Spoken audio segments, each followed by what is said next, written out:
vamos analisar um pouquinho a questão do tratamento da nossa alma, aí depois vamos falar um pouquinho sobre a graça, essa maravilhosa graça. Então vamos abrir nossas Bíblias em Isaías, capítulo 53, vamos ler aqui alguns versículos. Só o versículo 4, um versículo muito conhecido nosso, para a gente então entendermos um pouquinho o funcionamento da nossa alma e como o Senhor vai tratar com a nossa alma. Porque, irmãos, quando de fato nós cremos no Senhor, nós fomos regenerados em nosso espírito, a vida, Zoe de Deus, vem para dentro de nós. Ele vos deu vida, estando vós mortos em delitos e pecados. Então, morremos, ressuscitamos com Cristo, Cristo é a nossa vida. Então agora o Senhor, Ele começa a fazer um trabalho extraordinário em nossa alma, tratando a nossa alma, santificando a nossa alma, e em decorrência do fruto do tratamento da nossa alma, nós vamos ter muitas coisas boas que vai acontecer em nós. Então aqui o versículo 4 diz assim: certamente Ele tomou sobre si as nossas enfermidades e as nossas dores levou sobre si. E nós reputávamos por aflito, ferido de Deus e oprimido.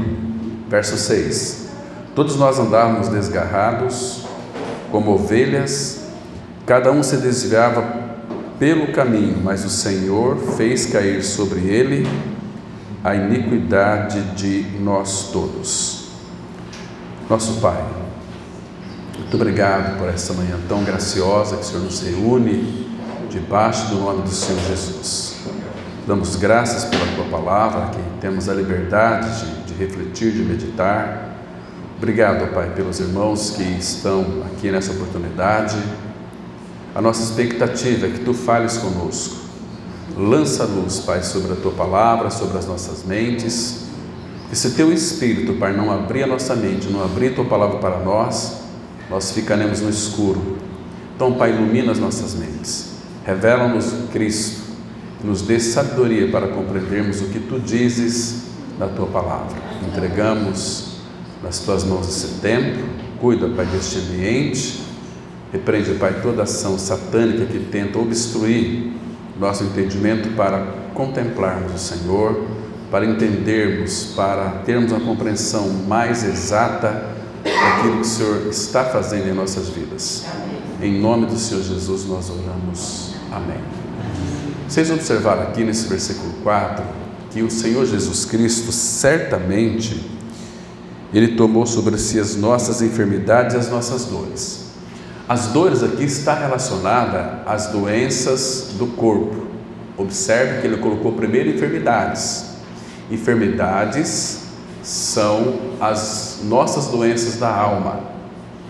Quando então Adão caiu lá no Jardim do Éden, ele ingeriu daquele fruto do bem e do mal, então isso fez com que a alma do homem fosse contaminada, o homem morreu para Deus, e o que ele adquiriu, ou que nós adquirimos até a regeneração, foram alimentos deste mundo.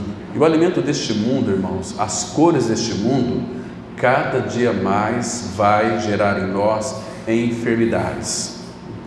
Porque vocês sabem que lá em Hebreus, no capítulo 11, a palavra fala dos prazeres transitórios do pecado. E toda ação que envolve este mundo, que nós tocamos neste mundo e nos traz prazer interiormente, isso ofende ao nosso Senhor. Isso gera ciúme na pessoa do Espírito Santo. Porque o nosso prazer tem que estar em Cristo. Se o nosso prazer não está em Cristo, e se a nossa busca não é Cristo, outras coisas assumirão o lugar de Cristo em cada um de nós. Então isso é muito terrível. E a gente pensa que uma vida neste mundo é de bastante prazeres. Estou dizendo assim, prazeres legítimos, prazeres ilícitos.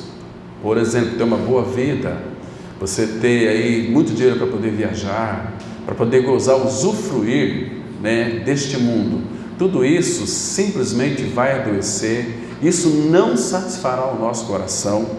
Tanto é que quando as pessoas elas vão para uma festa, o que é mais interessante na festa não é a festa em si mesma, mas a expectativa para aquela festa. Festa de casamento, as mulheres vão em busca do melhor vestido, os homens vão se arrumando, mas acabou aquela festa, acabou a alegria. Entende? São esses prazeres transitórios, que eles não permanecerão. Então, nós temos que ter uma alma tratada, para que, se a nossa alma for tratada, nós vamos descobrir que nós não precisamos de absolutamente nada neste mundo, porque nós já temos tudo aquilo que nos satisfaz. E quando nós achamos o segredo em Cristo, achei o segredo, é Cristo no coração. Nós vamos ter uma satisfação muito grande, uma satisfação que não cessa, porque quanto mais nós nos aproximamos do Senhor, mais vamos ter prazer nele. Quanto mais o conhecemos, nós vamos descobrir quem Ele é e quem nós somos também. Nós somos carentes, somos dependentes, e o mundo com as suas cores, e o mundo vai fazer de tudo para chamar a nossa atenção para Ele, porque aquilo é visível, e a Bíblia sempre tem nos orientado. Nós andamos por fé e não por vista. Então, irmãos, o que significa este mundo para nós? Será que ele tem algum valor para nós?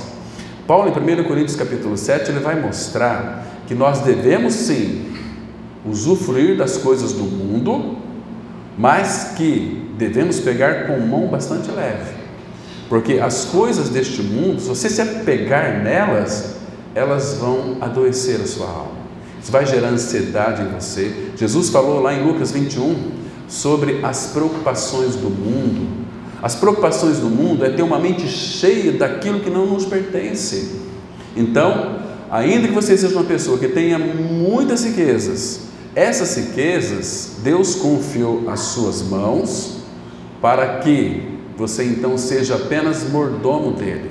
Como filho de Deus o Pai, Ele deu para você essa grande mordomia e lhe dá sabedoria para você administrar, e lhe dá sabedoria e consciência para que aquelas coisas não sejam envolvidas na sua alma. Você tem como que são minhas coisas, tudo é dele.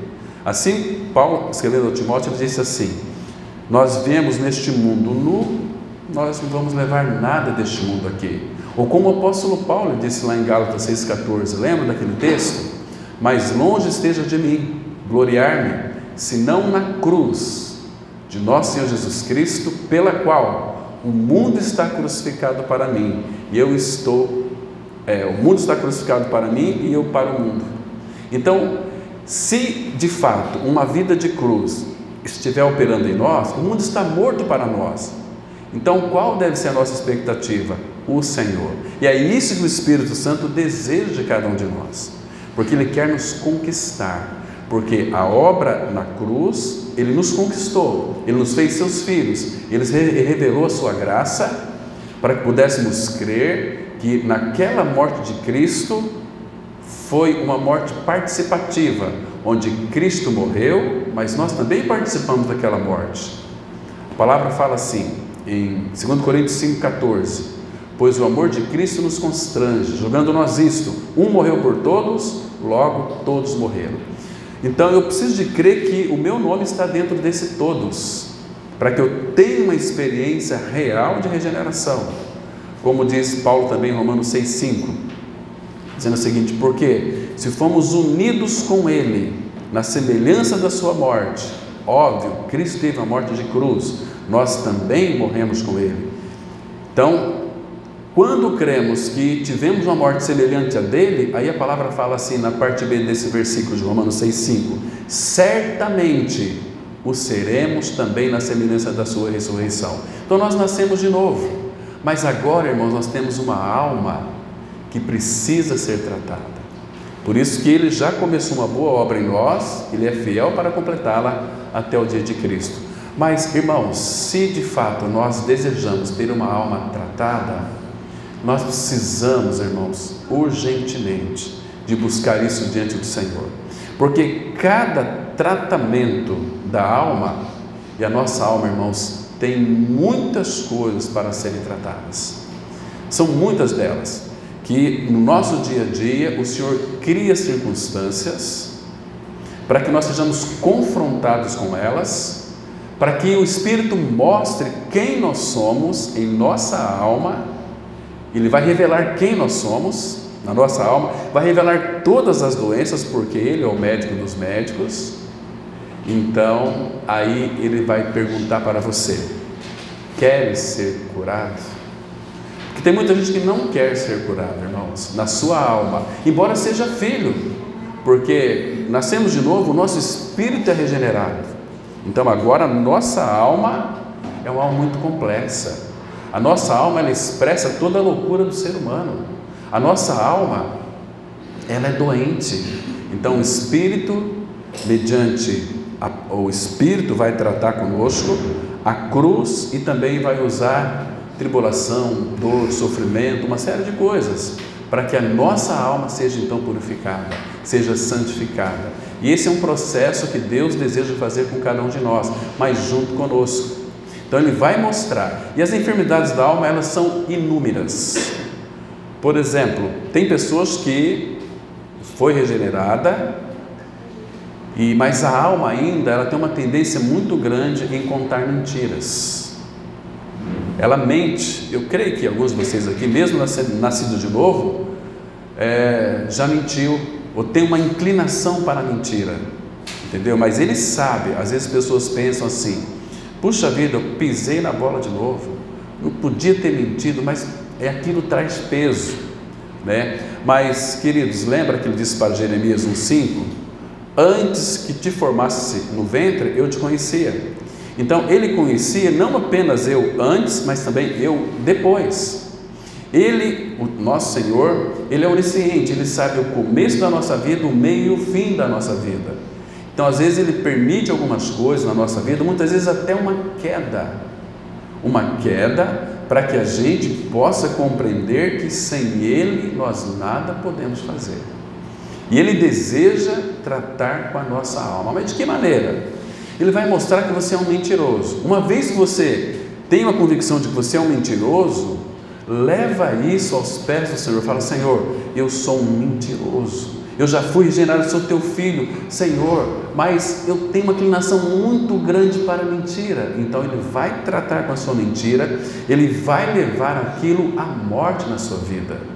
Lembra do apóstolo Paulo? Ele sempre gostava de mencionar 1 Coríntios 15, 30 e 31, ele disse assim: dia após dia morro para mim mesmo, para a vida da alma. Não que ele vai com isso destruir a tua alma, anular a tua personalidade, não. Você tem vontade, você tem sentimentos, você tem emoção, mas ele quer tratar a sua vontade, quer tratar as suas emoções, quer tratar os seus pensamentos, para que você seja um homem ou uma mulher que venha expressar Cristo na sua totalidade. Espírito, alma e corpo, sendo a expressão de Cristo. Então, quando nascemos de novo, vocês se lembram aquele texto, 2 Coríntios 4, versículo 10, que ele disse assim: levando sempre e por toda parte o morrer de Jesus em nosso corpo, para que a vida de Jesus se manifeste em nosso corpo mortal. Então ali é o tratamento da alma. Fomos crucificados com Cristo. Por isso que Paulo ele particulariza muito aquele versículo de Gálatas 2,20. Muitos pensam ali e confessam, já ouvi muitas ministrações de irmãos queridíssimos, afirmando que aquele texto está relacionado à libertação de pecados. Não é, irmão. Porque Paulo ali está particularizando. Ele diz no versículo 20, porque ele está particularizando. Romanos 6,6 fala que o nosso homem velho, aí é uma experiência de todos, mas Gálatas 2:19-20 diz assim: porque eu, mediante a própria lei, morri para a lei, a fim de viver para Deus. Estou crucificado com Cristo, e vivo não mais eu, mas Cristo vive em mim. Por que ele particularizou aquele versículo ali? Porque aquela era a experiência dele. E claro, irmãos, que nós somos filhos. 1 Timóteo 1, versículo 16, Paulo vai mostrar ali que ele é o modelo de todo aquele que vai crer em Jesus e ser tratado pelo Senhor também. Entende? Então, aquele versículo, o Espírito quer que seja nosso também. Porque Paulo dia a dia morria para ele mesmo, para a sua vontade, como muitos irmãos do passado também. Como uma vez alguém perguntou para George Miller: qual é o segredo do teu, vamos dizer assim, sucesso espiritual? Por que você progride tanto no Senhor? Por que você consegue orar ao Senhor e as suas orações sejam respondidas? Então ele se abaixou quase ao chão e disse o seguinte: houve um dia em que George Miller morreu. Ele falou, morreu para o pecado, morri para mim mesmo. O que é morrer para mim mesmo? Não mais eu, mas Cristo. Então morrer para mim mesmo, ou seja, ele colocou a sua vontade, que era totalmente inadequada, aos pés do Senhor, e o Senhor transformou a vontade dele na vontade do Senhor mesmo. Então, quando nós entregamos a nossa vontade, é o primeiro grande aspecto da alma, aos pés do Senhor, ele vai, mas é uma entrega de verdade, irmãos, é uma entrega aceitando aquele convite. Quem quiser vir após mim, a si mesmo se negue. Negar a si mesmo é negar sua vontade, seus pensamentos, suas emoções, aqueles pensamentos desordenados que surgem à nossa mente, coloque ao Senhor, aos pés do Senhor, para que Ele então venha limpar esses pensamentos. Lá em Jeremias ele diz assim: até quando hospedarás contigo esses pensamentos maus? Até quando? Ou seja, entrega para mim, e eu vou transformar os teus pensamentos em pensamentos que sejam pensamentos divinos, pensamentos edificantes, pensamentos de paz, pensamentos de alegria, de amor, de graça, de misericórdia. Isso Ele quer que nós nos envolvemos com as coisas celestiais, mas nossa alma não quer. A nossa alma tem uma tendência de viver uma vida preguiçosa. Então Paulo vem dizer: a cruz tem que operar para que vive não mais eu, mas Cristo vive em mim. Então, quando de fato Cristo vive em mim, aquela carta de Gálatas ela é muito interessante. Às vezes nós pegamos muito nesse versículo aqui, mas em Gálatas 1, 15 e 16, ali nós temos a revelação de Cristo em nós. Em Gálatas 2,20 é Cristo vivendo em nós, mas não para aí. Temos Gálatas 4,19: meus filhinhos, por quem de novo sofro as dores de parto, até ser Cristo formado em nós. Então o que o Espírito deseja é a formação de Cristo em nós. Paulo não cansava de dizer isso. Ele disse assim: para mim o viver é Cristo, morrer é lucro. Então você percebe, era alguém que estava totalmente entregue nas mãos do Senhor. Se você ler as cartas de Paulo, Atos, Romanos, você vai perceber que o Espírito levava Paulo para lá, levava Paulo para cá, levava Paulo para lá, e os irmãos: olha, você não pode ir para lá, eles vão te bater, você vai apanhar, você vai morrer. O Espírito levava. Então ele disse lá em Atos 20, 24: eu não tenho a minha vida preciosa para mim mesmo. Ele queria realizar o ministério que recebeu do Senhor, custe o que custar, ainda que isso envolveria a perda da sua vida aqui neste mundo. Entende, irmãos? Puxa vida! Então isso aconteceu com o apóstolo Paulo. Isso pode acontecer com qualquer um de nós. Nós precisamos ter uma alma tratada. Então, mentira é uma das enfermidades da alma terríveis. Não só mentir para outras pessoas, enganando o nosso próprio coração, mas também viver uma vida de mentira. Viver uma vida tão somente de reunir. Aqui é muito gostoso, é muito agradável ver os irmãos aqui, ouvindo a palavra, louvando, cantando cântico de adoração, mas, irmão, nós temos vivenciado essa realidade no nosso dia a dia com o Pai, uma vida que expressa Cristo. Será que os moradores da nossa cidade têm visto Cristo em nós? Será que nós somos uma resposta para essa cidade, para o ambiente onde nós estamos? Se eu perguntar para o seu marido ou para a sua esposa: você vê Cristo no seu marido? Você vê Cristo na sua esposa? Será que eles veem isso em você? Será que estamos expressando? Será que nós temos vivido uma vida devocional diante do Senhor? Será que temos buscado o Senhor pela palavra, pela nossa intimidade com Ele? Temos buscado uma intimidade com Ele? Temos desfrutado da presença dEle? Quando isso existir em nós, em realidade espiritual, vai refletir no corpo de Cristo aqui quando nós nos reunimos. Porque Cristo vai ser compartilhado um com o outro. Cristo vai ser o centro da nossa reunião. Não que não seja, mas será de uma forma mais avivada. Nós vamos, irmãos, ter prazer na comunhão. Nós não vamos aguentar tantos dias para ter reunião. Nós vamos querer ter mais reuniões. Nós vamos proclamar a palavra, vamos chamar o nosso vizinho, vamos orar por ele. Então, para que o Senhor abra a porta do coração daquela família, para que a gente possa pregar a palavra. Porque nós, amando o Senhor, nós vamos ter o mesmo sentimento que há em Cristo Jesus.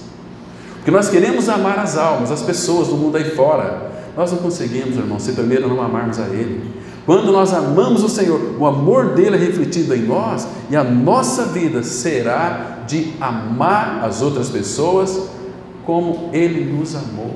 Entende, irmãos? Aí as pessoas serão contagiadas pela vida de Cristo em nós. Porque quando Cristo é expresso através de nós, nós podemos crescer cada dia mais nele, lendo a palavra, oração, buscando o Senhor. Isso vai refletir. Mas durante a semana, irmão, nós temos de fato dedicado um tempo para o Senhor e a sua palavra. Nós temos essa inclinação. Se não for assim, a nossa vida, irmãos, tem sido uma vida mentirosa diante do Senhor. Outra enfermidade da alma é ciúmes, irmãos. Nós temos muitos ciúmes de muitas coisas. Ciúmes de irmão que está crescendo, nós temos ciúmes, inveja, tudo isso é enfermidade da alma. Isso impede o nosso crescimento no Senhor. Mas, irmãos, vamos pensar o seguinte: nós temos inveja de quê? Algum tempo atrás eu tinha um desejo de comprar um carro, aquele Land Rover, um Discovery 4, mas que carro bonito, né? Deus poderia dar uma dessa para mim. Então o Senhor permitiu que eu viajasse o Brasil inteiro, juntamente com o irmão lá de Londrina, pregando em muitas comunidades. Depois de 17 dias viajando pelo Brasil, foi mais de 8.000 quilômetros, cheguei em casa, eu não podia mais ver aquela Land Rover, sabia? Passar longe, né? Então, irmãos, tudo neste mundo é bolha de sabão, tudo passa, tudo é vaidade. Tudo é vaidade. Então, inveja de que se nós temos Cristo, irmãos, precisamos conhecer o Senhor. Ele é o Senhor da vida, Ele é o Todo-Poderoso. Nem mesmo este universo consegue contê-lo. Agora me explica como que Ele habita dentro de nós pela fé. Eu creio que Cristo é a minha vida, então Ele me satisfaz. Então nós deveríamos ser um imã para atrair as pessoas a ter uma inveja da nossa vida cristã. E aí nós poderíamos compartilhar com eles a pessoa de Cristo. Porque como era a comunhão da igreja primitiva, irmãos? Abram comigo aqui, vamos dar uma olhada aqui. Os irmãos ainda estavam em tratamento, mas eles buscavam o Senhor. Atos capítulo 2. Veja aqui que coisa linda que ele descreve para nós, daquele fato que ocorreu com aqueles queridos irmãos. Versículo 42. E uma das características de alguém que tem a alma tratada é perseverança em seguir o Senhor. E diz assim, olha, verso 42. E perseveravam na doutrina dos apóstolos. Ou seja, eles tinham um anseio muito grande em aprender. Qual que era a doutrina dos apóstolos? Se você ler 1 Coríntios 3, não tem outra.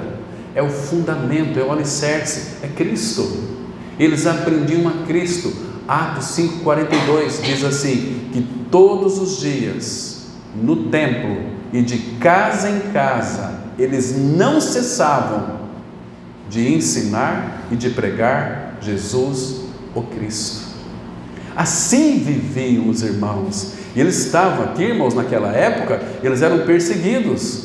Muitas vezes eles morriam, muitas vezes, irmãos, eles apanhavam, mas eles tinham um maior prazer em sofrer pelo Senhor. Então, eles perseveravam na doutrina dos apóstolos e na comunhão. Queridos, um detalhe que temos que primeiro analisarmos diante do Senhor. Nós temos tido prazer na comunhão? Será que quando a gente vem para a reunião da igreja, a gente vem com aquela cara assim de maracujá de gaveta? Parece que, meu Deus, parece que eu acordei de madrugada. Será que de fato Isso aqui não vai atrair as pessoas. Nós vamos ter prazer na comunhão. Você sabe o que significa o riso? O riso. Quando você sorri para o irmão, o riso é a senha dos amigos.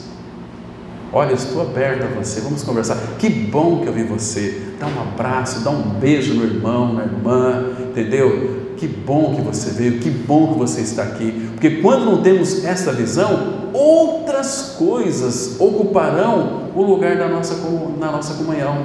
Isso é uma alma doente. Entende, irmãos? A alma doente, ela não se importa com a comunhão do corpo de Cristo. Não tem prazer na comunhão do corpo de Cristo. Sabe o que ela tem? Justificativas. Nós somos craques para justificar. Imagina só, irmão, se todos nós aqui amássemos a comunhão, irmãos, eu penso que não caberia. Teríamos que ter outro lugar de reunião. O lugar aqui é muito grande, abriga 800 pessoas, né? Imagina se todos amassem a comunhão. Nós também seria essa pregação. Olha, a comunhão dos irmãos é preciosa demais. Então você não pode faltar. Será que nós temos estimulado uns aos outros? Irmão, sentindo tua falta lá na comunhão. Irmão, você faz muita falta para nós. Vamos estar juntos, vamos orar juntos, vamos ver a palavra juntos, vamos adorar juntos, vamos louvar o Senhor juntos. É bom rever os irmãos. É uma das características de uma alma tratada, é saudade. Nós temos tido saudade uns dos outros. O apóstolo Paulo disse assim: Deus é testemunha da saudade que eu tenho de todos nós. Ele tinha saudade, mas ele quis expressar, e o Espírito inspirou essa palavra, dizendo que saudade é uma das características de alguém que tem a mente de Cristo. Nós temos sentido saudade dos nossos irmãos, de vê-los, de revê-los, de estar junto com eles. Irmãos, se não temos, a nossa alma precisa ser tratado nesse aspecto para vivenciarmos uma vida de comunhão e ter prazer na comunhão. E outra coisa, perseverança na comunhão. Irmãos, é impossível, se você busca o Senhor, se você tem uma devocional de leitura da palavra constantemente, o amor de Deus vai inflamar o seu coração. E se você não for atrás desses irmãos, teu coração vai explodir de tristeza. Pelo contrário, quando você de fato ama o Senhor, você vai amar o seu irmão. E a presença dele no teu meio ali, você vai sentir muita falta, vai entristecer seu coração. Então você orando ao Pai, pedindo ao Senhor, auxílio do Senhor, para buscar esses irmãos para a comunhão, o Espírito Santo se colocará no teu meio e vai dizer: amém, meu filho, eu vou estar junto com você. O Espírito vai começar a trazer compungimento no coração daqueles irmãos. O Senhor, para atrair o coração daqueles irmãos, vai quebrantá-los, e às vezes vai gerar na vida deles uma doença, um transtorno lá, não sei, de repente bipolar até então, mas o Senhor fará de tudo. A palavra fala em Samuel 14:14, que o Senhor, Ele cogita meios para que o desvalido não fique arrojado da sua presença. Então o Senhor faz inúmeros arranjos para que nós vivamos uma vida em comunhão, mas para isso a cruz precisa operar na nossa alma. E olha aqui, comunhão no partir do pão e nas orações. Quando nós tivemos um tempo com o nosso irmão Christian Shane, lá na cidade de Londrina, ele disse assim, meu irmão muito querido, muito dedicado, aquele irmão que trabalhava, ele dava aula lá na Universidade de São Paulo, de manhã e também à noite, à tarde ele preparava tudo. Era um irmão muito dedicado, um físico, um grande matemático, Christian Shane. E ele chegava da faculdade 11 e pouco da noite. Sabe o que ele fazia? Irmão, ele pegava a sua Bíblia, ali ele morava junto com um rapaz, pegava a sua Bíblia e colocava em cima da mesa, aquela luz que focava só na Bíblia ali, e tirava o calçado dos pés, uma bacia d'água, e colocava ali debaixo, e colocava os pés dentro da água para não ter sono, para ter um tempo com o Senhor. Oh, meus irmãos, como nós somos acomodados, irmãos, como o Senhor precisa nos despertar, irmãos, mas Ele quer despertar, Ele está despertando nós o tempo todo, mas o problema é que nós não respondemos a Ele. Nós gostamos do nosso sofazinho, nós gostamos de ficar dormindo até mais tarde. Hoje eu não posso, eu vou ficar um tempo com a minha família. É uma justificativa terrível. Se Cristo não for a primazia em nossa vida, nós temos uma alma adoecida, que não reconhece aquilo que Ele é e fez. Ele morreu por cada um de nós, libertou você e a mim da perdição eterna, tirou o nosso pecado, nos fez filhos eternos de Deus. Como, irmãos, não vamos responder ao Senhor?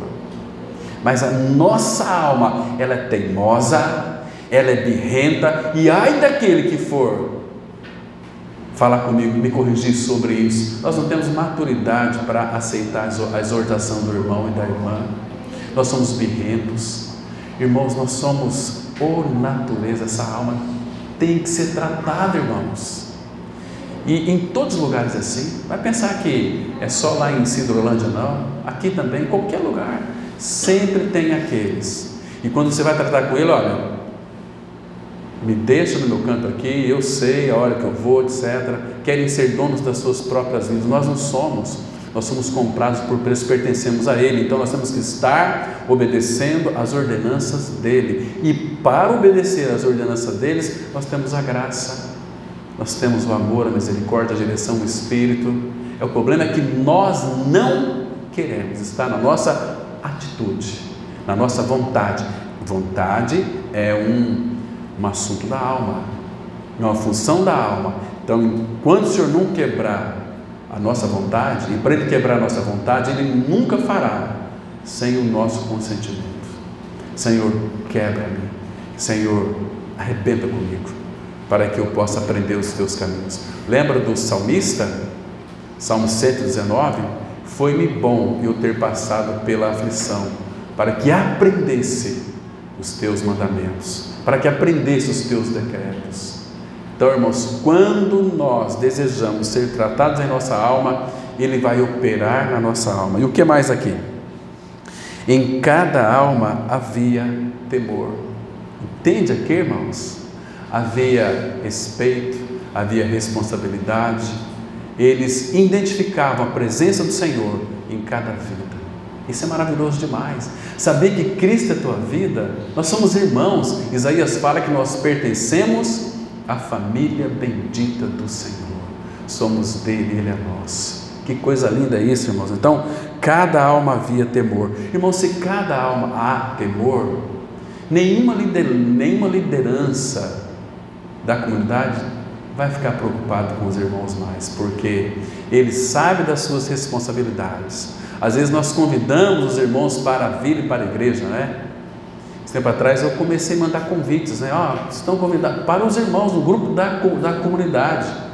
Aí o Espírito Santo tocou no meu coração e falou assim: não, você não tem que fazer esse tipo de convite, é responsabilidade deles.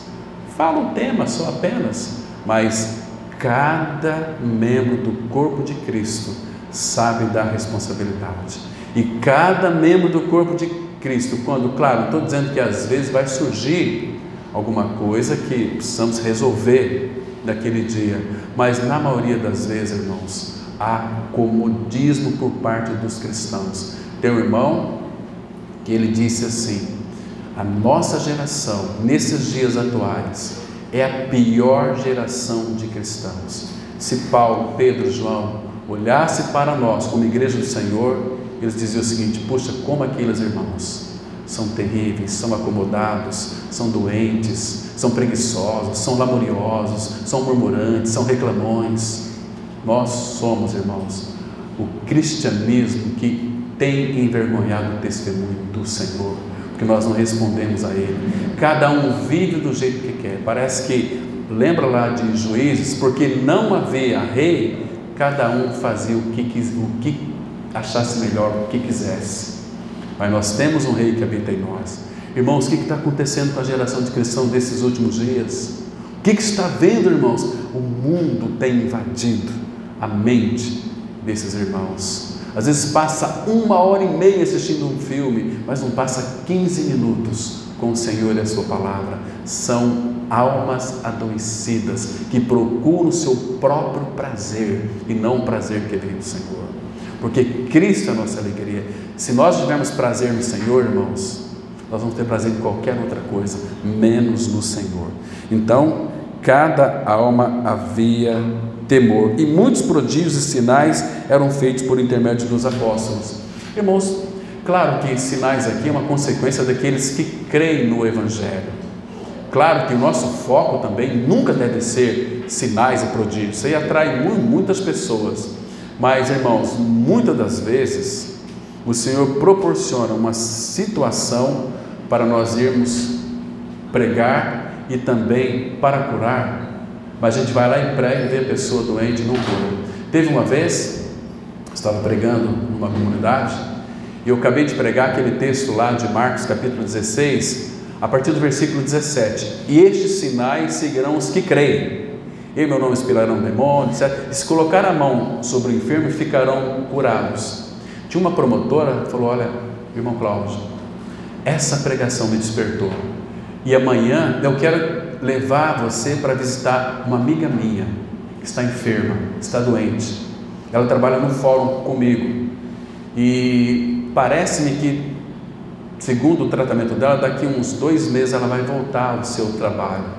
Eu queria que você fosse orar por ela, para que ela seja curada. Falei: vamos, irmã, mas eu fui muito desconfiado, fui incrédulo. Quando eu cheguei, quando eu olhei para aquela mulher na cama, o rosto inchado, o médico disse que daqui uns 60 dias, seguindo os medicamentos certinho. Então ela falou: olha, irmão Cláudio, já trouxe o óleo aqui, você vai orar, você vai ungir, ela vai ser curada.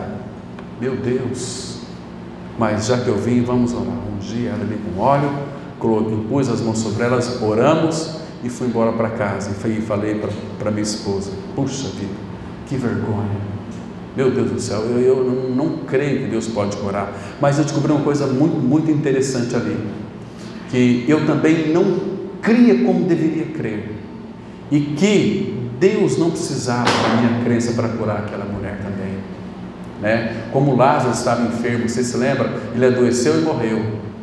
Quando Jesus chegou lá: Lázaro, vem para fora. Vocês acham que Lázaro tinha fé para crer? Ninguém daqueles que estavam ali, presentes e vivos, criam que ele seria ressuscitado. Nem mesmo Marta e Maria, que convivia com Jesus ali, porque todas as vezes que Jesus ia para Jerusalém, ele pousava lá em Betânia. E Marta disse: está morto, é de 4 dias, fede. Quando ele disse: retirai a pedra. Senhor, é de 4 dias, já cheira mal. Não te disse eu, se creres, verás a glória de Deus? Então ele disse para Lázaro: Lázaro, levanta-te e vem para fora. E ele veio, e eles creram. Essa pessoa que eu fui orar por ela, eu não cria que Deus iria curá-la, porque eu cria na minha limitação, porque eu via ela, não tem possibilidade. Mas aquela irmã, quando eu trouxe ela, eu fiquei até assustado. Que eu já trouxe o óleo aqui, você vai ungir, ela vai ser. Aquela irmã cria mais do que a mim. Era uma irmã recém-convertida. Então, no outro dia, que foi na segunda-feira, meio-dia, essa irmã me ligou: ô irmão Cláudio, quero te agradecer, foi uma bênção ontem, ela veio trabalhar hoje, está curada. Falei: meu Deus, caí de joelhos, lágrimas. Falei: Senhor, tem misericórdia de mim, tem misericórdia de mim. Aquela irmã creu que Deus poderia curar. Aquele paralítico em Marcos capítulo 2, quando aqueles 4 levou ele para que Jesus fosse curado, estava cheio de gente. Multidão muitas vezes complica a vida das pessoas, não tinha como entrar. Mas você acha que Jesus não poderia ver o sofrimento deles e não precisa subir lá não, está curado, vai no meu nome, vai para a sua casa? Mas Jesus nunca faz essa cura assim. Jesus quer ver o cruzar de olhos.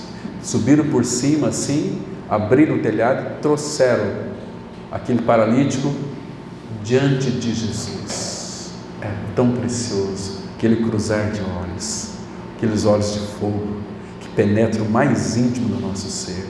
Ele sabe tudo que acontece conosco, irmãos.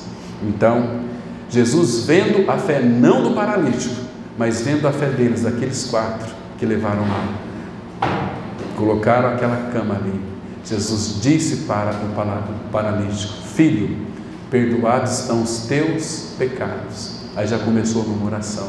Quem é este? Isso é blasfêmia. Quem é este que pode perdoar pecado, senão um que é Deus? Jesus disse assim, porque Jesus primeiro perdoou os pecados deles, cuidou das dimensões eternas. Pecado perdoado, está livre, está liberto, vai entrar na glória. Não é assim? Então, para que saibais que o Filho do Homem tem poder sobre a terra para perdoar pecado, disse ao paralítico: tome o teu leito e vai para a tua casa. Mas Jesus curou porque viu a fé daqueles 4 que levou ele até lá, porque sabia que Jesus iria curar. E a cura de Jesus, ele gosta de cruzar os olhos, como aquele cego. Quando ele começou a abrir os olhos, antes ele disse assim, Jesus perguntou para ele: o que tu queres que eu te faça? Senhor, que eu torne a ver, Senhor, que eu veja. Vai, a tua fé te salvou. Mas naquele momento, imagina os olhos dos cegos sendo abertos. Quem que ele viu primeiro diante dele? O Senhor Jesus estava ali diante dele. Como aquele senhor também que ele foi ali no estado do Paraná, ele foi passar assim a linha férrea, estava muito distraído, preocupação, muita coisa, e não viu aquela máquina, aquele trem de ferro que fala, né? Aquela locomotiva, e bateu na bicicleta dele, caiu e cortou a perna dele, teve que amputar a perna. Aí depois um dia ele estava lá numa comunidade, o irmão estava pregando sobre a questão de missões, enviar missionários, e pregar, buscar a direção do Senhor, quem que vai enviar. Então aquele irmão falou o seguinte, como que uma vítima, né? Ô irmão, será que Deus aceita um homem pela metade? Ele estava com a perna, uma vítima, né? Ele diz assim: Deus aceita o homem pela metade quando este homem se entrega inteiro. Aí Deus aceita. Porque, irmãos, o salmista vai dizer que nenhum dos filhos de Deus é descartável no reino de Deus. Nenhum dos filhos de Deus é descartado nessa obra. Estão me compreendendo, irmãos? Quantos irmãos temos conhecimento? Larry Crosby, ela era cega, ela bateu a cabeça lá, depois ficou cega. Queridos, ela escreveu muitos e muitos hinos. Eu não vejo fisicamente, perdi a minha visão, mas eu tenho a visão espiritual, eu posso contemplar o meu Senhor. Gente, como ela louvou o Senhor por aquilo. Então, irmãos, não há desculpa. Nós somos pessoas aparentemente saradas, podemos andar para lá e para cá. Você já parou para pensar por que você foi chamado? Por que o Senhor lhe chamou? Me chamou para tirar do império das trevas, me transportar para o reino do Filho do seu amor. Será que foi isso? Tirar você do inferno e colocar você no céu? Não, irmãos. Ele tem um propósito para você aqui. Você tem um chamado. Você foi chamado para quê? Então, como você vai descobrir isso? Aos pés do Senhor. Então, você vai perceber quando a tua alma está tratada, quando você aprender a sofrer pela igreja. Entende, irmãos? A sofrer pelo irmão, sofrer pela irmã. Aí a tua alma, de fato, é tratada. E aqui, o versículo 44, que diz assim: todos os que creram estavam juntos. Então, qual que é a evidência de alguém que de fato creu? Primeiro, prazer na doutrina, na comunhão, partir do pão, nas orações, e prazer em estar juntos, em perseverar em estar juntos. Porque perseverança é o início da vida cristã, mas com o tempo, aqui nós somos exortados a perseverar, mas com o tempo, essa perseverança, além de ser perseverança, Deus vai converter a nossa perseverança em prazer na reunião do corpo de Cristo. Irmãos, que delícia isso! Você vai ver gente alegre, gente feliz, gente celebrante. O Salmo 102 diz assim: servir ao Senhor com alegria, apresentar diante dele com cânticos. Então é tão bom você ver uma face alegre de um irmão que está expressando Cristo. Você vê nos olhos dele, entendeu? Então, essa questão, irmãos, de inveja, de ciúmes, de mentira, é uma enfermidade da alma. Há uma outra enfermidade da alma que ela é bastante terrível. Tem muita gente irritada, muita gente, nervosismo também. Tudo isso ele quer banir da nossa alma. Ele quer tirar isso da nossa alma. Então são enfermidades. Abram comigo, irmãos, no Salmo 103, versículo 3. Aqui nós vamos descobrir algo tão interessante, tão profícuo para o tratamento da nossa alma. Olha só, porque Ele quer sarar tudo. Não existe nenhuma doença da alma que Ele não possa curar, irmãos. Nós precisamos de cura na nossa alma. Então Ele vai usar a cruz. Diz assim o versículo 3. Eu vou ler aqui do 1 também, que vai falar muito questão da alma. Bendize, ó minha alma, ao Senhor, e tudo que há em mim, bendiga o seu santo nome. Então aqui o salmista Davi está subjugando a sua alma a voltar-se para o Senhor. Bendize, ó minha alma, ao Senhor, e tudo que há em mim. Aqui em mim, você percebe que é uma coisa mais voltada para a alma. Em mim é de mim, eu, alma. E tudo que é em mim. Então quais são as funções da alma? A vontade, pensamento, sentimento, as emoções. Tudo que há em mim, bendiga ao seu santo nome. Então o Espírito Santo repete aqui de novo isso aqui. Verso 2: bendize, ó minha alma, ao Senhor, e não te esqueças de nenhum só dos seus benefícios. Então, se é para não esquecer, eu tenho que pensar. Então, irmãos, aqui evoca também a questão da meditação, contemplar o Senhor. Nós somos um povo que nós não contemplamos o Senhor, nós não meditamos na palavra de Deus, nós lemos a Bíblia para lá e para cá, mas eu li a Bíblia, isso não é comigo, porque eu li a Bíblia hoje, eu vou ler a Bíblia amanhã, mas lê, você tem que ler e meditar na palavra, anotar algumas coisas que o Senhor deseja falar ao seu coração, para você não esquecer jamais. Então, aí ele diz aqui no versículo 3, Ele, é Ele mesmo, irmãos, não é nem anjo, é Ele, o Senhor, é quem perdoa todas as tuas iniquidades. E aqui vai tratar da alma, que sara todas as tuas enfermidades. Enfermidade está relacionado à vida da alma. Enfermidades. Então, irritação, nervosismo, uma vida desalinhada com o Senhor. Ele quer sarar tudo para a gente viver uma vida alicerçada nele, com firmeza. Aí é gostoso, irmãos, porque sem isso, Ele não pode salvar a nossa alma. Vamos ver alguns textos aqui, para depois a gente entrar no aspecto da graça. Vamos então a 1 Pedro, capítulo 1. 1 Pedro 1. Aqui, irmãos, do versículo 1 até o versículo 3, ele vai falar nessa linda introdução aqui, dando ações de graças, porque nós somos regenerados. O versículo 1, né? Tão lindo você ler esses versículos, o 3 aqui, 1 Pedro 1,3. Bendito Deus e Pai de nosso Senhor Jesus Cristo, que segundo a sua muita misericórdia, nos regenerou para uma viva esperança, mediante a ressurreição de Jesus Cristo dentre os mortos. Ele vai mostrar que é uma herança incorruptível, sem mácula, inacessível, reservada nos céus para vós outros. Nós somos guardados pelo poder de Deus mediante a fé, né, para a salvação preparada revelar-se no último tempo. Aí ele fala assim: nisso vocês devem se alegrar, devem se exultar. Mas ele continua dizendo: sendo necessário, aqui esse se, essa condicional não tem no original, é sendo necessário, sejais contristados por várias provações. Quando nós resistimos o tratamento do Senhor na alma, Ele vai enviar para nós várias provações, para que a gente se renda, para que Ele nos leve ao fim de nós mesmos.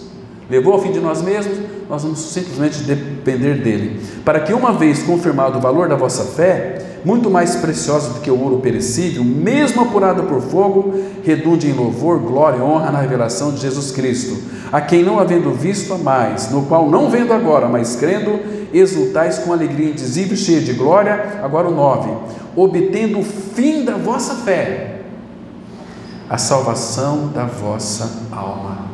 Pedro não está escrevendo para o mundo, está escrevendo para a igreja. Ah, mas nós fomos salvos? Sim, nós somos filhos de Deus em Cristo, mas a nossa alma precisa ser tratada.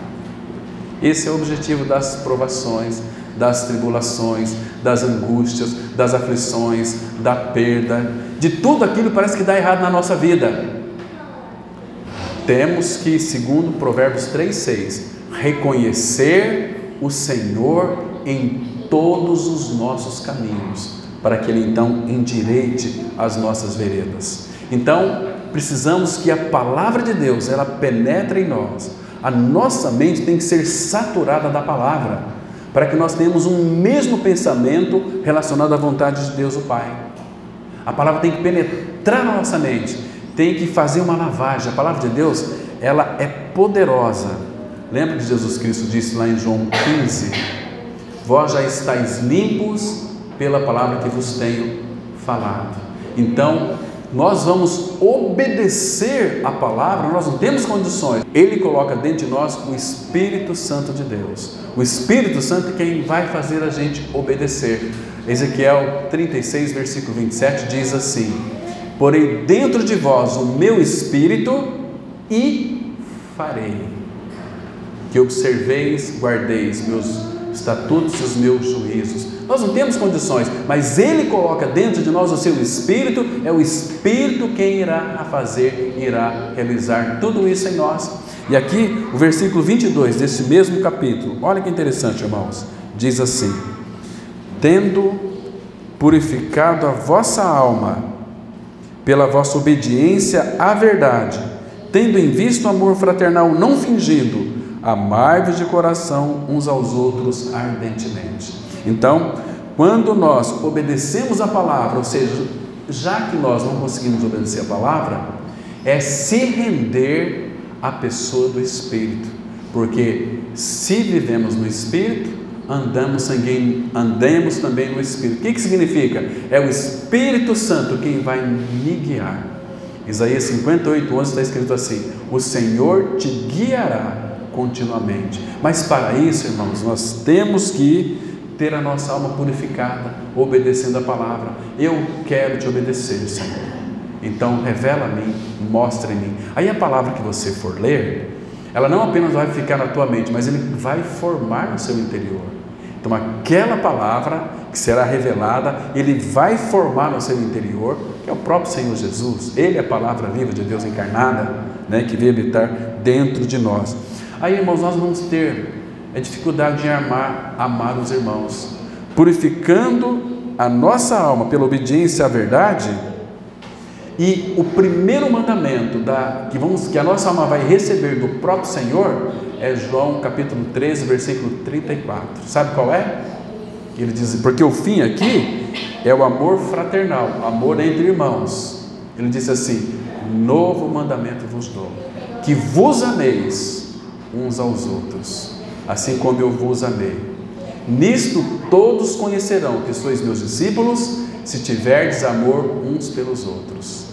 Então, as pessoas aí fora vão nos reconhecer como os discípulos do Senhor, se tivermos amor uns pelos outros. Isso é precioso demais. Então, se a nossa alma não for tratada, e ele fala aqui, tendo em vista o amor fraternal não fingido. Por que ele colocou fingido aqui? Porque, irmãos, normalmente nós fingimos que amamos uns aos outros. E para a gente amar os irmãos, o que nós temos que fazer?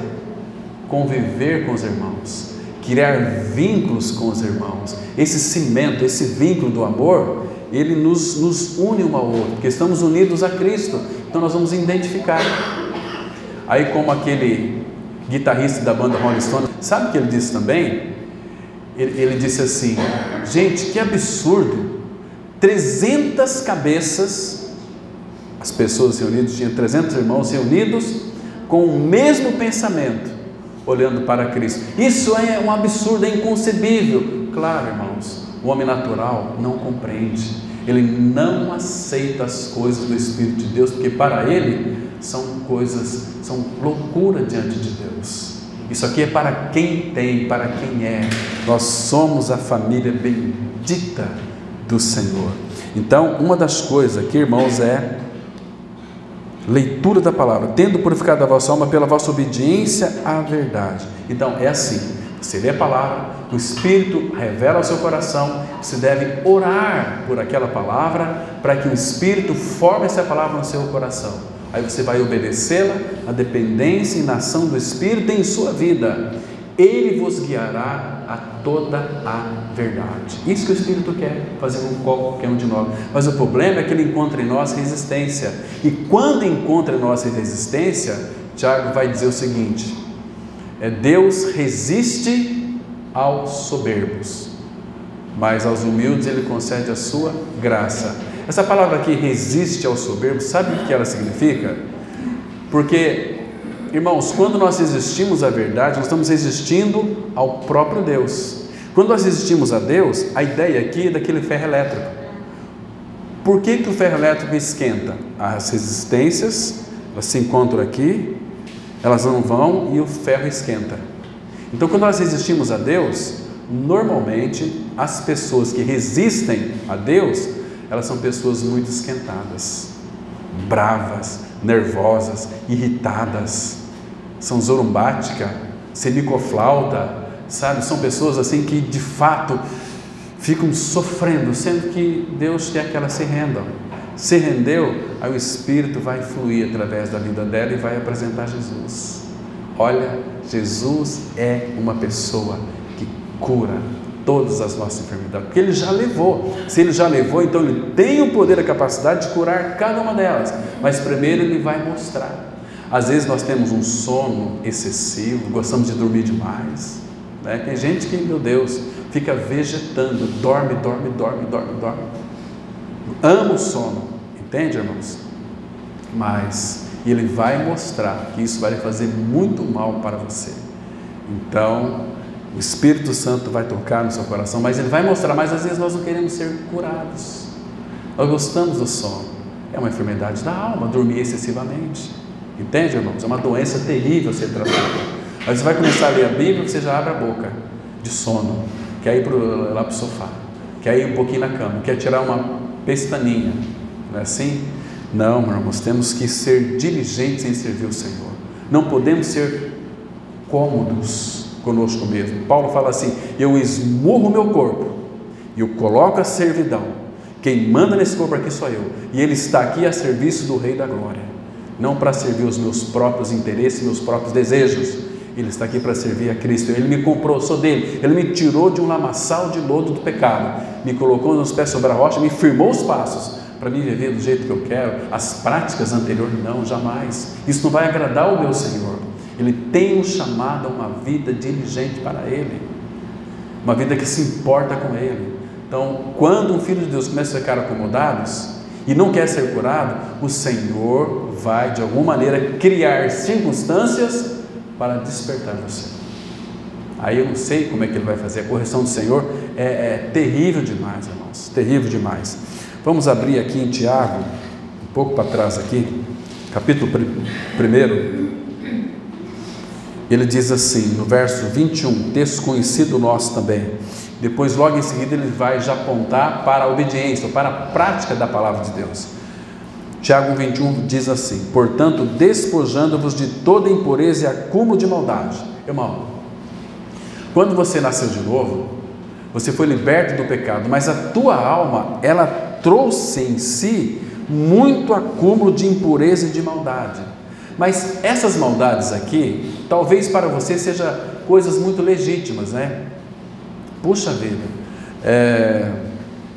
pensamentos de maldade, que para o Senhor é abominável. Então agora, Ele vai dar a capacidade para você despojar. O que é despojar? Tirar aquilo que é velho de você e jogar fora, porque você já foi liberto, Cristo é a sua vida. Então, acúmulo de maldade. Então, são muito acúmulos de maldade. Ele diz assim, como? Ele vai explicar aqui o processo. Acolhei com mansidão a palavra em vós implantada. Essa palavra aqui implantada, no original é enxerto, enxertada. A palavra foi em nós enxertada, a qual é poderosa para salvar a vossa alma. Mas como? Eu sou filho de Deus. Ele está dizendo aqui para salvar minha alma? Sim, a nossa alma precisa ser tratada. Entende, irmãos? E ele vai dizer logo em seguida: tornai-vos, pois, praticantes da palavra e não somente ouvintes, enganando-vos a vós mesmos.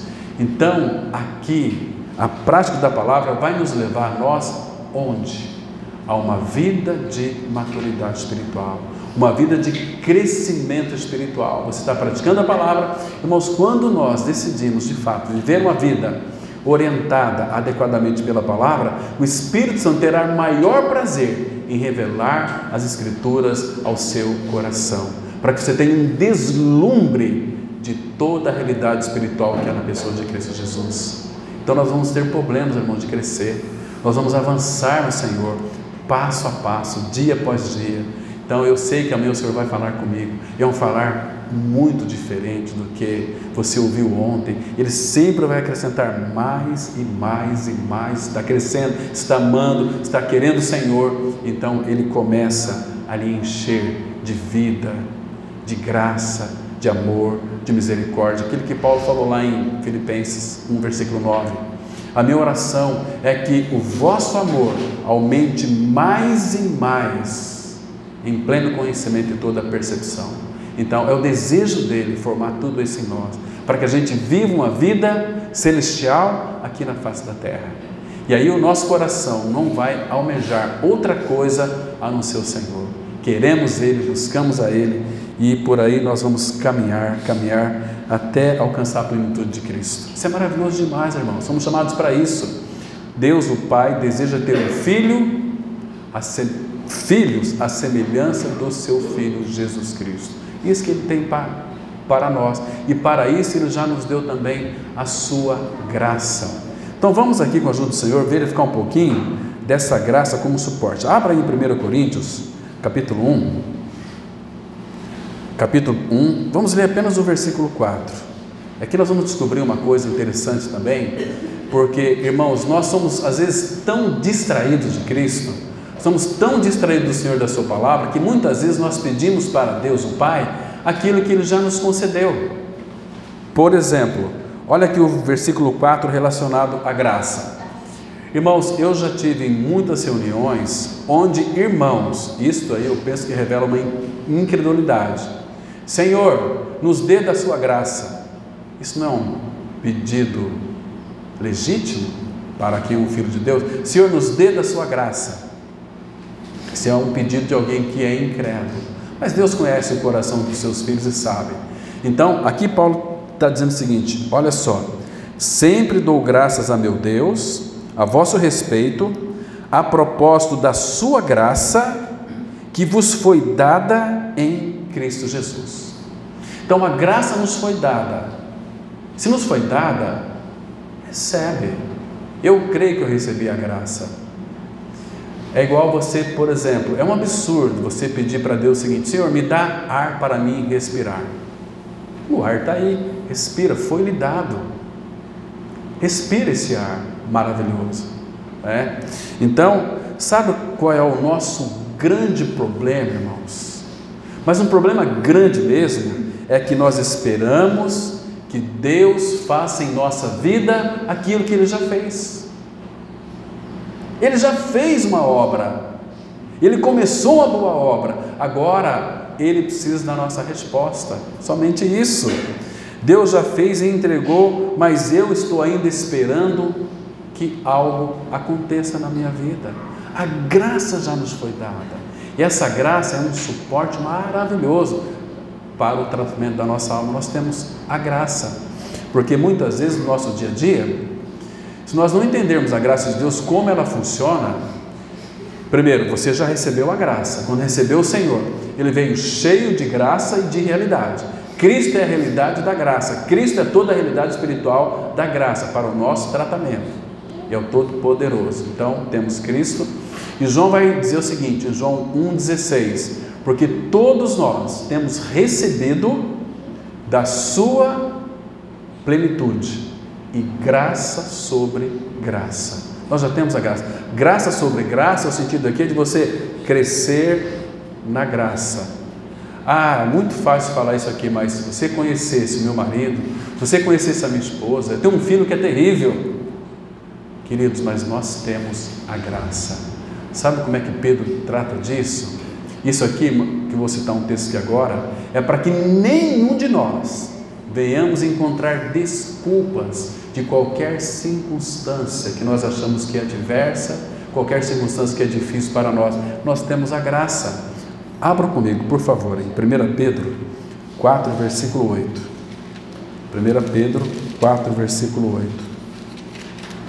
Então, a palavra ela diz assim, olha, 1 Pedro 4, 8.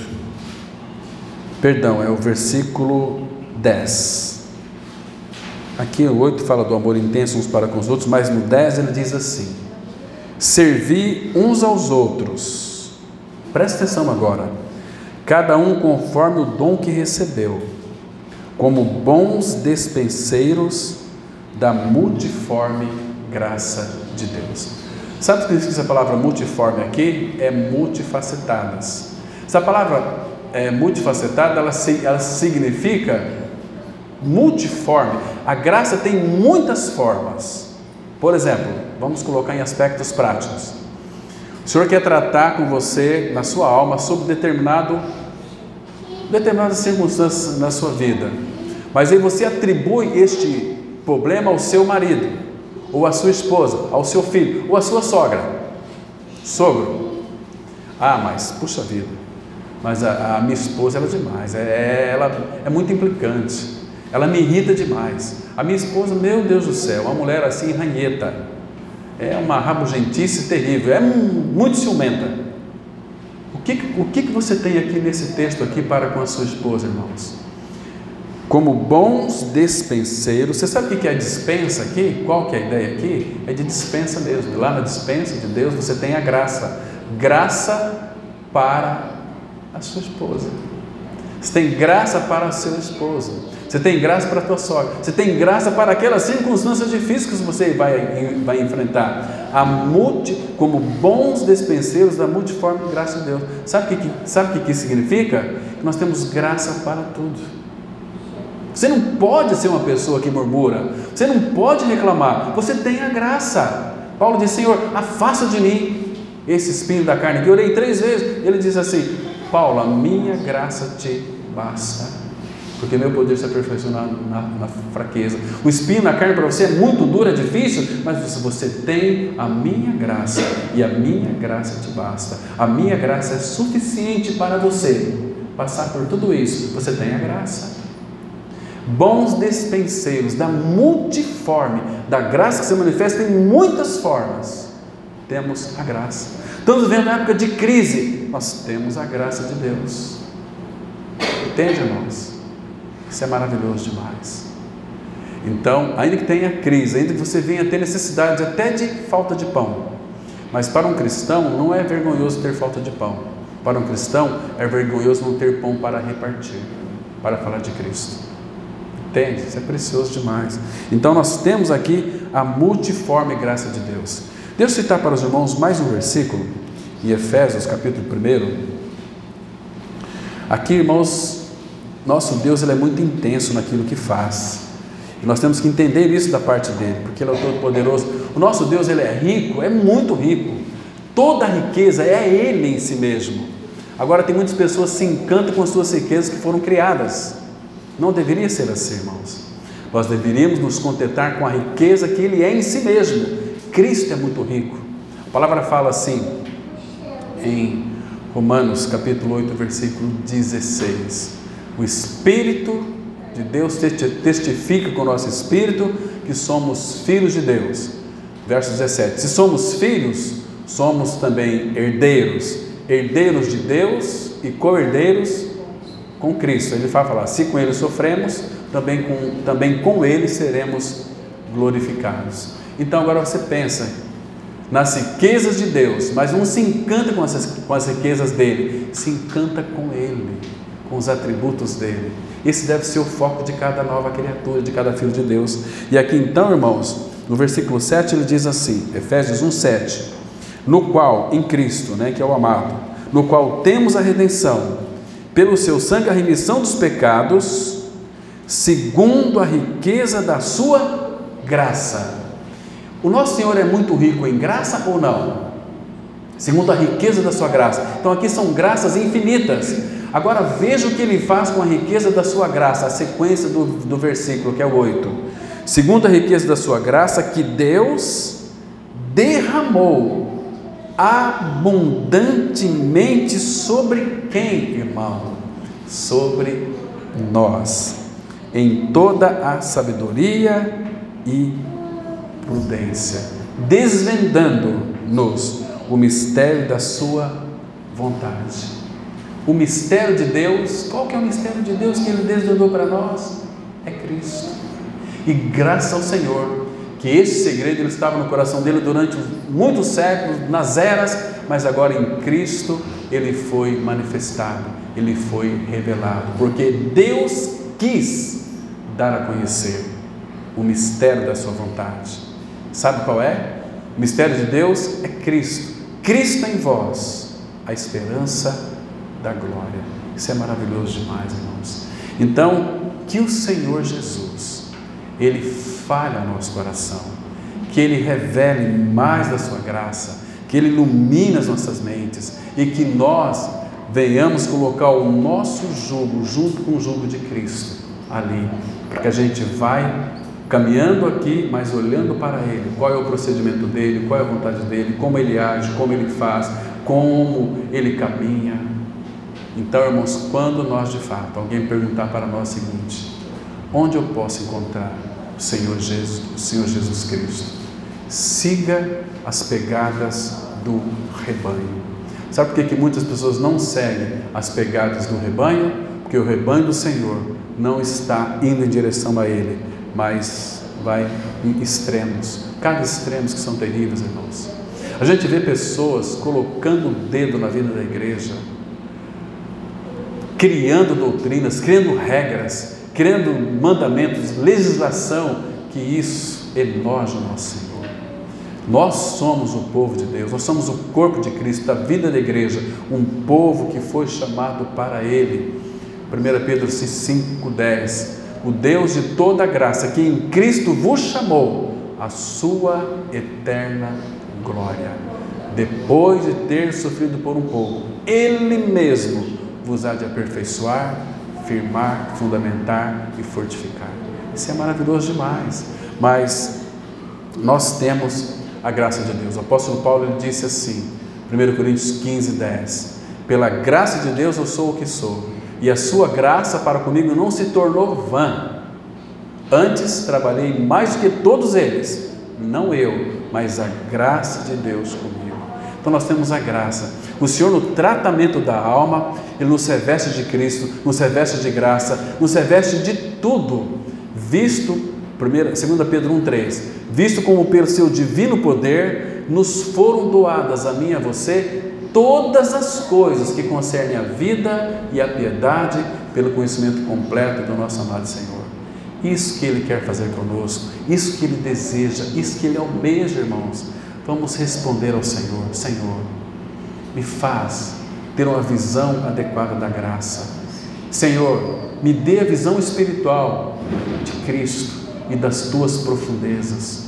Quando nós oramos isso, irmãos, nós vamos sofrer, porque Ele vai mostrar quem nós somos e vai dizer o seguinte: olha, essas coisas que você abriga no seu coração, eu quero tratar, eu quero levar à morte. Mas Ele vai se colocar no lugar de tudo aquilo que leva à morte na nossa vida, para que a gente possa crescer saudável, curado. Você não quer ser um homem ou mulher sarado? Sarada? Creia no Senhor, assuma a cruz, fala: Senhor, opera a cruz na minha vida profundamente. Você não vai ter mais problema com você, irmão. Aí toda dificuldade você vai atribuir tão somente a você mesmo, não ao irmão. Você vai olhar o irmão: eu não posso julgar meu irmão, porque Cristo é a vida dele. Precisa amar meu irmão, porque quem ama seu irmão tem cumprido a lei. E nós só podemos amar o nosso irmão sem fingimento se a cruz estiver operando em nós, nós vivemos uma vida de prática na palavra. Amém? Vamos ter uma palavra de oração. Pai, no nome de Jesus, traga a revelação de Cristo. Que a cruz, ó Pai, opera em todas as nossas enfermidades, em todos os resquícios do velho homem. Pai, nossa alma muitas vezes ela é tão complicada, Senhor. Então, revela para nós tudo que precisa ser trocado, mudado, para que sejamos então pessoas graciosas, pessoas que possam amar o Senhor e viver uma vida, Pai, aos Teus pés, na Tua dependência. Continue falando conosco, Pai. Não nos deixe de falar conosco. E em nome do Senhor Jesus nós oramos. Amém.